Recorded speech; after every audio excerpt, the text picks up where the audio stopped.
Hey guys, it's Melanie. Welcome back to the second candle review of the day. I hope you're having a good one. If you missed it a little bit earlier, I shared my thoughts on the Kringle Reserve Vanilla Rose Cone fragrance.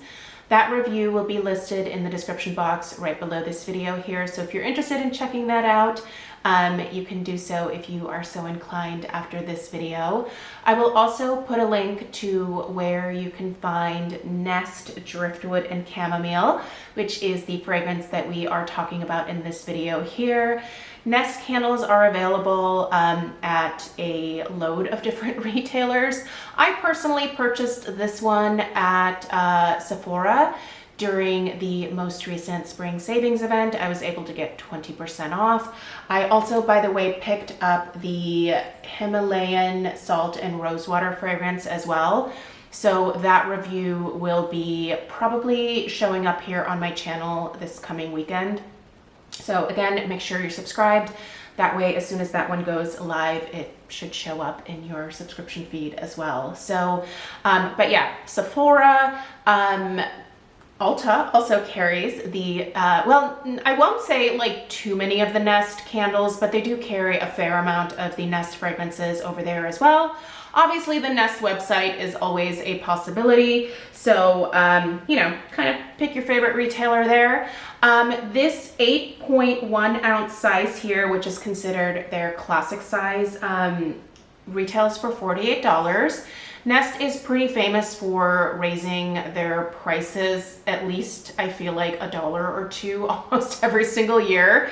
So $48 is definitely, it's a little bit of a tough price point, which is why I try to purchase these Nest candles when I can at least get a 20% discount. I'm not saying they're not necessarily worth the current price point. I'm just saying it's just a little tough for me based off of these only being a one wick format to, you know, spend that price point. Now, here's the thing though with the Nest 3-wick candles, which I've purchased a fair amount of in the past. They really dud out on me after the halfway point. And by dud out, I mean the wax gets so dirty, so sooty and gross that it affects the fragrance itself. And so it just makes the last half of the candle not nearly as enjoyable when I'm trying to finish it. I will tell you what though, I do not have that issue with these one wicks. These burn between 50 and 60 hours. I think that's a pretty accurate representation of the length of burn you're gonna get with this one. The 3 wicks burn from 75 to 100 hours. I feel like that's a pretty accurate range there. But again, that last half with the 3 wicks is just not nearly as enjoyable. So Nest, by the way, is a cruelty-free and vegan company. They don't use any formaldehyde, parabens, or phthalates in their formulations, and they do feature a 100% lead-free and cotton wick. I will say, I do think the wicks kind of contribute to some of the discoloration when it comes to, you know, the second part of the burn with the 3 wicks. I do see a lot of like just that wick residue dropping into the wax. And like I said, it really does affect the fragrance after a little while. So anyway, let's go ahead and read through the fragrance notes here, and then we will talk about the overall strength and throw of this one. We'll talk any burn issues as well. I do have something to mention with this one that also is happening with the Himalayan salt and rosewater, but we'll get to that when we reach that point of the review. Okay, they say, prepare your mind and body for a peaceful sleep with this scented candle featuring calming, comforting, and soothing notes of chamomile, driftwood, sandalwood, and vanilla bean. So this one, I have to say, I knew what this smelled like before I ordered it. I actually had these tiny little votive samples. I don't remember where I got them, but I got them a while ago. And so I was able to smell this kind, I had them for, I think, all of the fragrances in this wellness collection here. And this one really appealed to me just with that little sample that I had.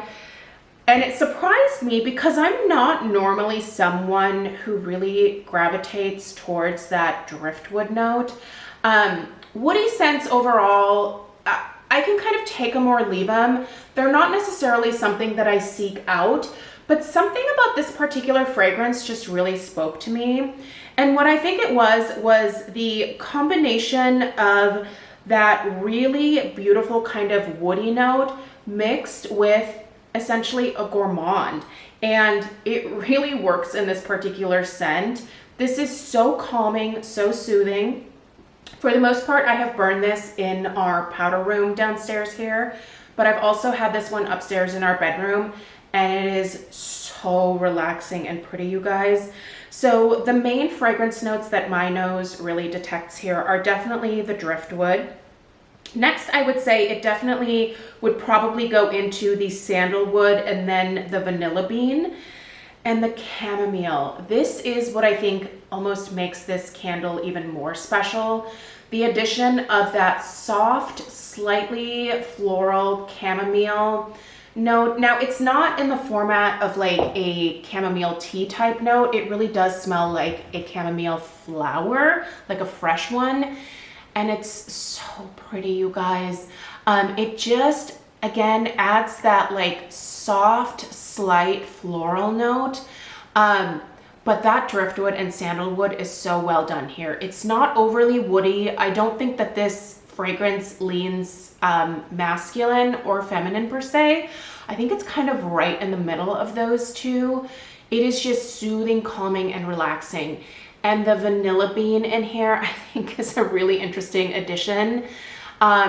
Normally, I wouldn't think to necessarily pair woody and gourmand together, but it just goes to show you with this one here that it really can work.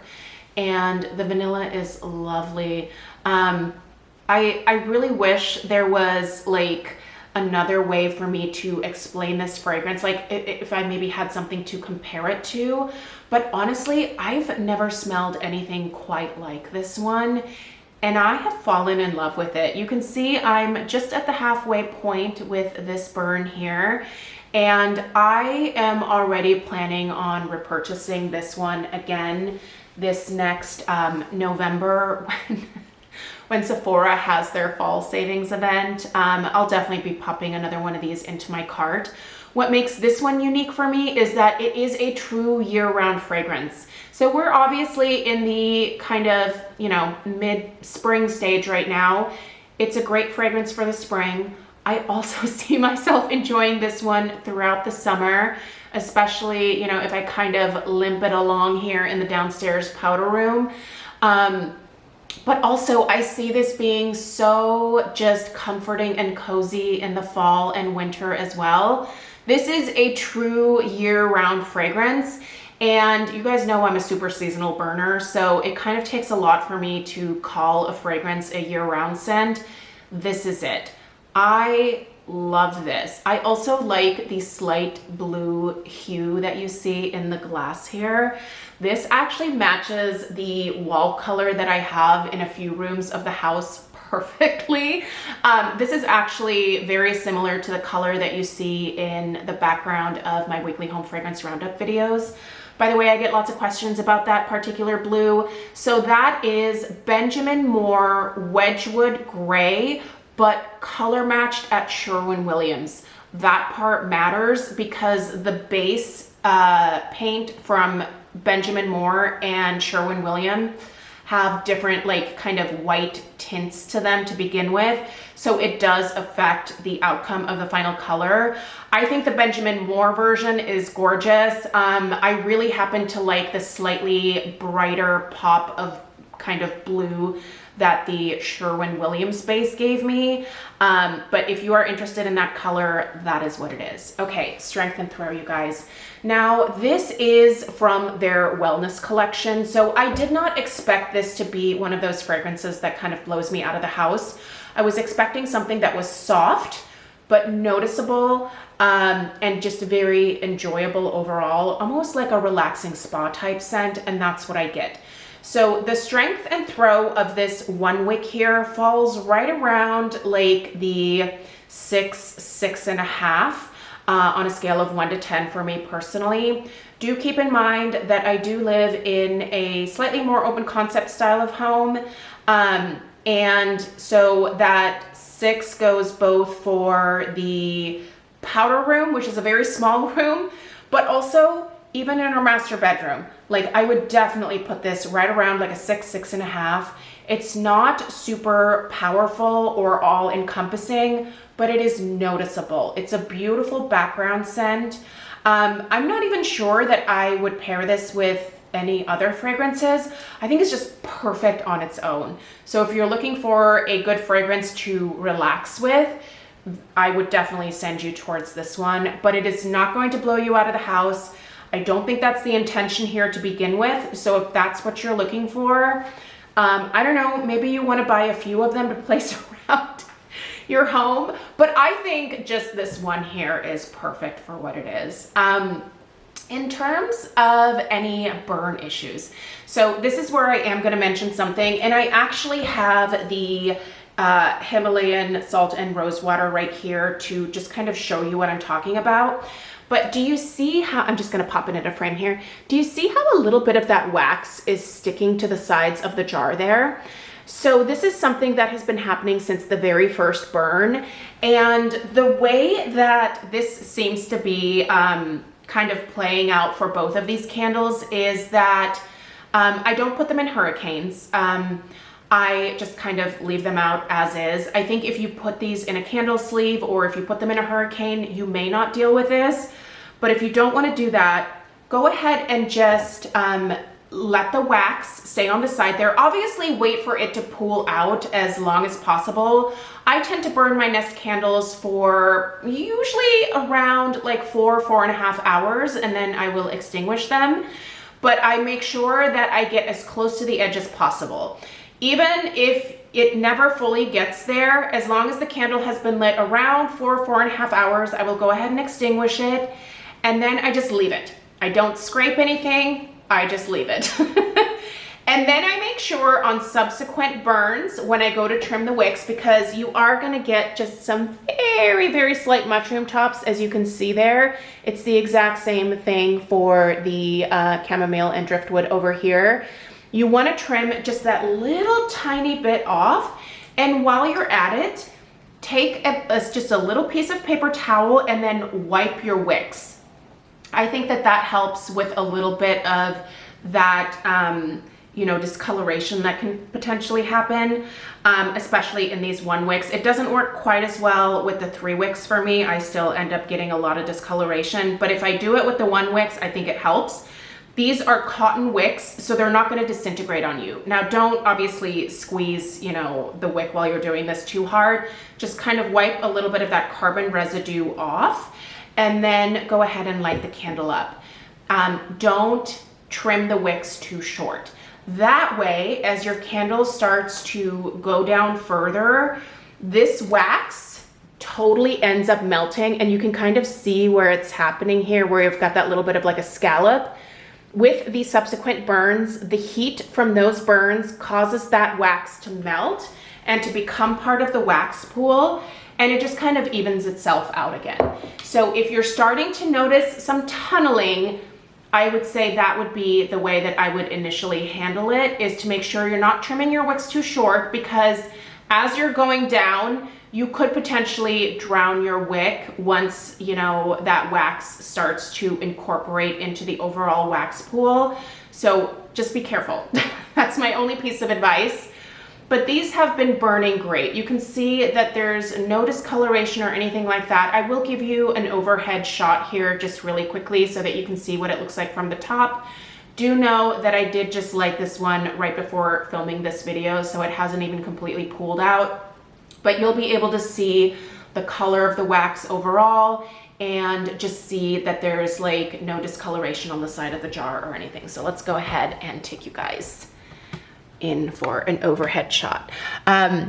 Yeah, see, it's pulling out much more quickly on these subsequent burns, but you can see where even that little leftover part right here is starting to liquefy just a little bit.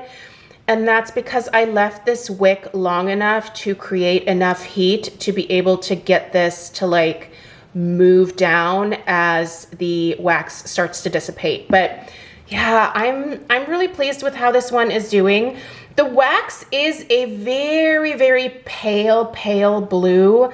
It doesn't look that way on camera, but it is a very, very pale blue. And then you're also getting just that touch of like that pale kind of gray blue in the jar itself. So just like with this one here, you've got that nice kind of blushy pink, and then you've got that tint of wax, pink wax in there as well. So it's the same for this one, although I realize with the lighting today, it's just a little bit rough. So anyway, you guys, definite thumbs up here for it. I'm gonna give it 2 thumbs up. I really love this scent. I'm already planning a repurchase here. If you have this one, and if you can think of anything that is maybe similar to this particular scent, do let me know in the comments down below. Both of these fragrances from the Nest Wellness collection have really opened my eyes to kind of trying a different scent category. So maybe looking for more of those Zen spa-like fragrances, but I want really soft, pretty scents, not anything overly eucalyptus-y.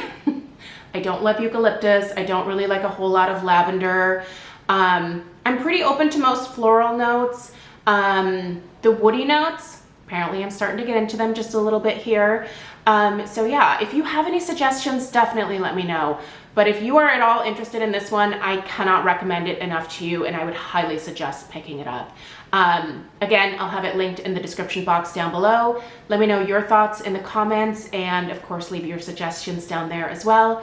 I appreciate you guys being here for today's candle reviews. There are more to come this Sunday, so stay tuned. Thanks so much for being here. Subscribe if you're new. Give this video a thumbs up, and I'll see you in the next one. Take care. Toodaloo.